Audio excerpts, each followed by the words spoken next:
two Andys in welcoming you to what promises to be another extremely memorable RAF Cosford Airshow with some tremendous international participation and, of course, the very best of the Royal Air Force's home team. Local to Oxfordshire area, there's a little bit in the southeast, southwest, and then in 1965 they displayed with the Royal International Air Tattoo. And the RAF was so impressed what they saw at the time, bear in mind parachuting, let alone display, and you can start to see that smoke. Ready, set, go! And the aircraft team, they're all the way making their way to 120 miles an hour. It takes around 5 to 10 seconds to reach that. So just prior to them reaching that speed, they'll all operate their parachutes, given the 3,000-foot drop height today. Everyone's underneath their canopies, and you can see the team coach. He's just done a 180-degree turn, he's turning that white smoke. Everybody else above him is now going to be performing what we call the collect. That's going to allow everyone in the team to form that loose, no-contact canopy stack above the team coach. He's now going to complete a left 90-degree turn, and he's going to keep his eye on the DZ and communicate with everybody in the stack above him. You know the reason how difficult it is to maintain that canopy stack, ladies and gentlemen? Certainly the guys at the top are going to be on their front rises. In order for them to maintain that position as they pull down on their front rises, it's effectively doing a pull-up. The top 2 or 3 guys are probably going to be doing that for the majority of the descent. So imagine going into the gym, holding a pull-up for 3 to 4 minutes. And they're going to keep listening to that team coach as they make their way down to the DZ. Let's listen to him now. Into the DZ, please. 7. Turning left 90 on point downwind leg. Now, you're very short now. Yeah, so that's the team coach to turn left onto his downward leg, and he's asking what the winds are on the ground. So we're getting 7 knots, so they will get some penetration as they turn back in. Then we have Sergeant Sean Kilkenny, Sergeant Chris West, Sergeant Shane Phipps, Sergeant Brooke Steppins, and the officer commanding 2019 Falcons, Flight Lieutenant Michaela Harrison. Give them a big round of applause as they make their way into land, ladies and gentlemen. Fantastic job. Not a lot of time in the sky in order to maintain that canopy stack. Home base is RAF Castle Bromwich. They then moved to RAF Shawbury, an airfield that's certainly part of the team here for the air show. Then they moved to Cosford for a short period initially, back in 1978, and have been there ever since. One of 15 university air squadrons around the country. Of course, there's no obligation if you become a member of the UAS to then join the Royal Air Force, but many do exactly that, and there's a very wide range of experience inherent in the crews of these aircraft, because both of them have got an instructor and a student from UBAS on board for their display today. Leading is the officer commanding of the squadron, Squad Leader Craig Finch. He's a former Royal Navy Submarine Sea King helicopter pilot and instructor, transferred over to the RAF in 2003 towards the runway. Towards the left-hand side, there is an area we call the RAF Village, packed full of RAF aircraft and all sorts of various displays. And there is a tutor on the ground there for you to have a look at. And next to it is an aircraft that in certain roles will be taking over from the tutor, that aircraft being the prefect. About it, it's my pleasure to hand you over to the shooting display manager, Flying Officer Nick Humphreys. Thank you very much, Andy. Good afternoon, ladies and gentlemen. You're about to experience 2019 Royal Air Force shooting display. We're very excited to be back on the circuit, displaying the mighty graph all over the UK. So be sure to stay updated throughout the season by following us.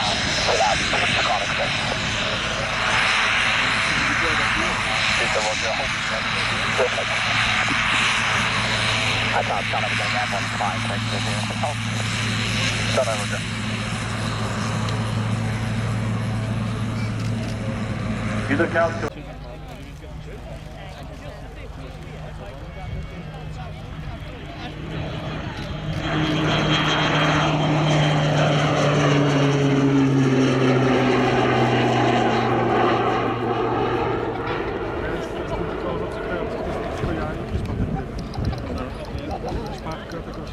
arriving to the right-hand side, ladies and gentlemen, boys and girls, it gives me great pleasure for our year to present the Royal Air Force 2019 Ricardo display.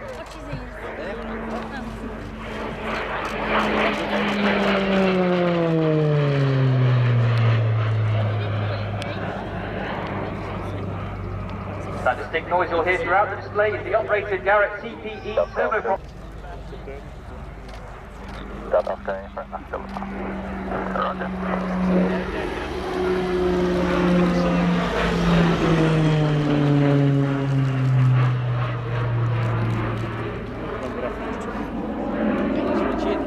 This year's display is supported by Babcock International Group to provide engineering and ground support to the Royal Air Force Tucano fleet at its home in RAF Little News in Yorkshire. And the team's thanks go out to them helping us to make this year's display possible. As we dive down for some energy, he'll be coming up to the start of the lead where he will keep upside down at a height of 2,300 feet.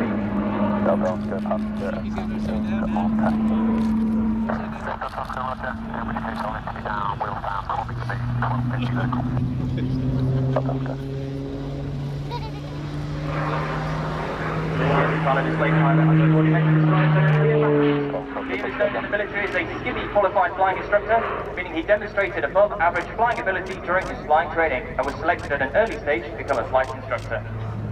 As Liam pulls up, he's nodding to the left, to the right, and he'll dive back down towards crowd centre to get some energy, bring quarter clover back onto the display line.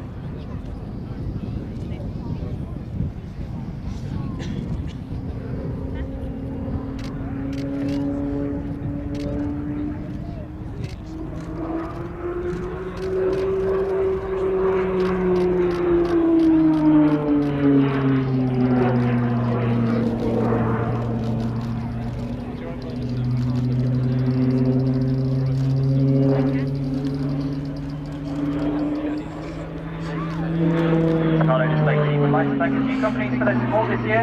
A special thanks go out to Breitling, Mountain Equipment and Osprey Europe. The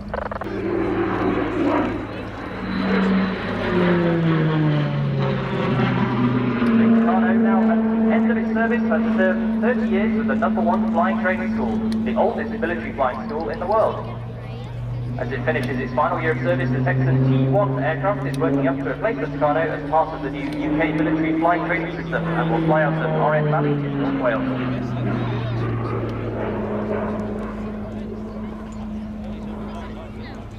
Demonstrating a high level of handling skill, Liam will now complete a slow roll as he passes in front of you. This is one of many manoeuvres taught to all students as they progress through basic fast jet flying training, and this teaches young aviators the handling skills required to appreciate the complexities involved when dynamically manoeuvring an aeroplane.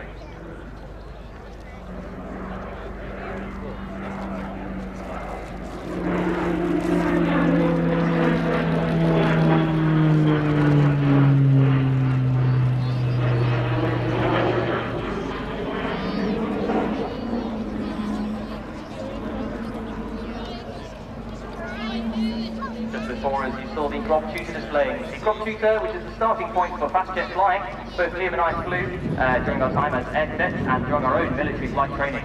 Now the UK military is working on brand new aircraft as part of the new UK military world-class flying training system, UK LFTS.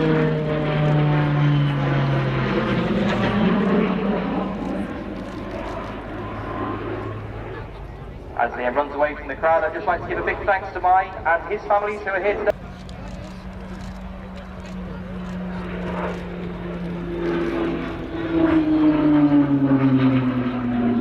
As Liam now falls around the sky, he is performing a maximum performance turn, pulling 4.5 G.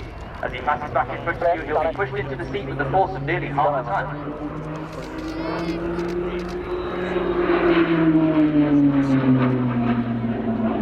This is another example of a manoeuvre taught to all students at BFJT, allowing them to appreciate how to fly an aircraft to its maximum performance.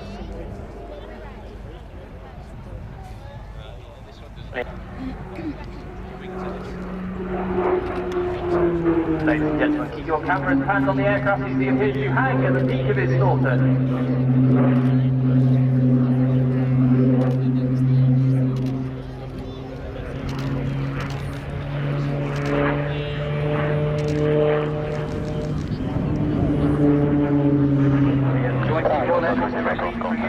And I joined the Royal Navy after my A-level studies. Now, fairly early in both our military careers at the ages of 27 and 24, we have the opportunity.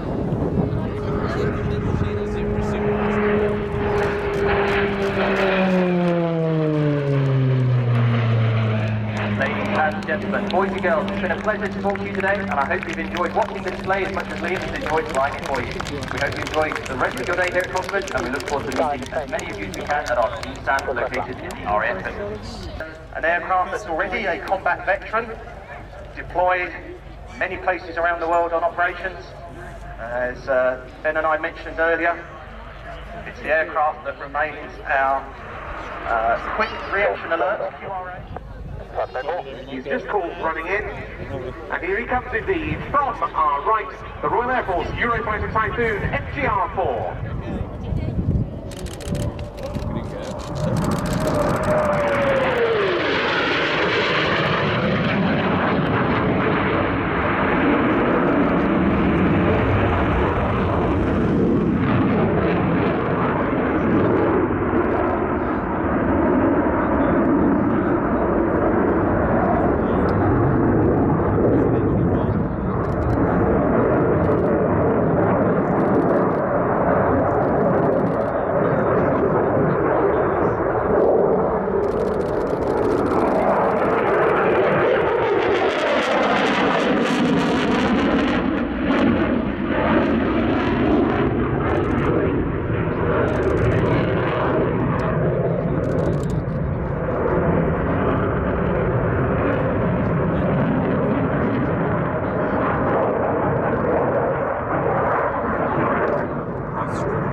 Moment of the display in which Jim didn't have afterburner on the two Eurojet EJ200 turbofan engines.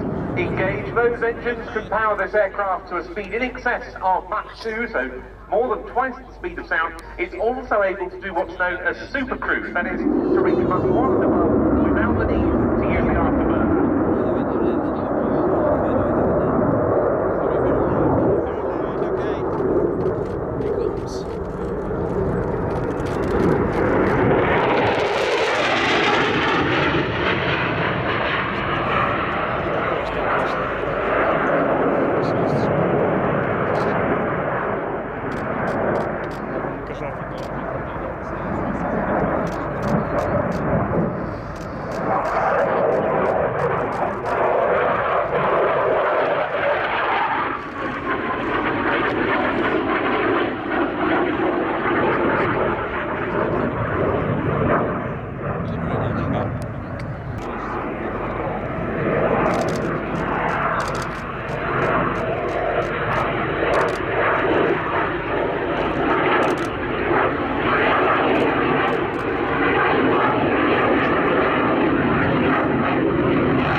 had just enough in it to keep the student on his or her toes.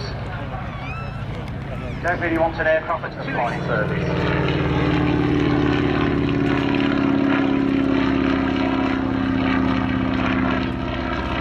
This very attractive one, an N2S from the US Navy built.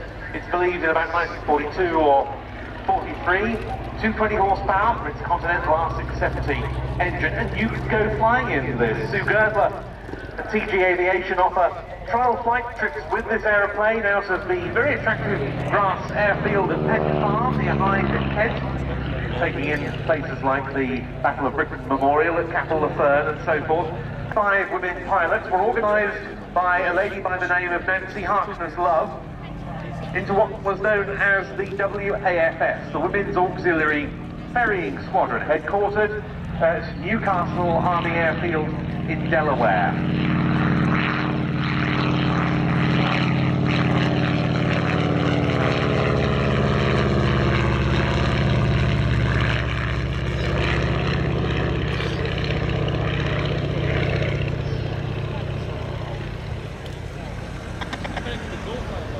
They formed a very similar sort of outfit to our own air transport.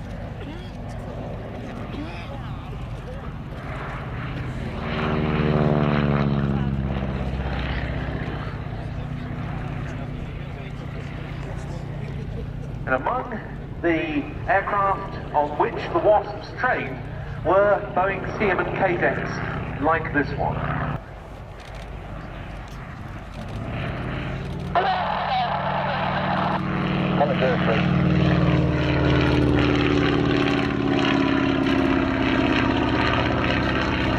Followed on earlier efforts whereby Jacqueline Cochran, one of the leading female aviators of the a further way of bringing women pilots into that ferrying squadron was required.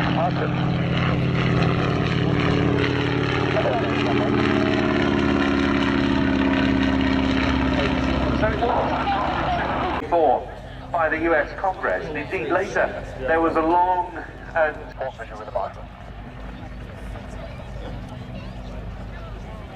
so Sue Girdler completing her sequence with the Boeing Stearman K-deck.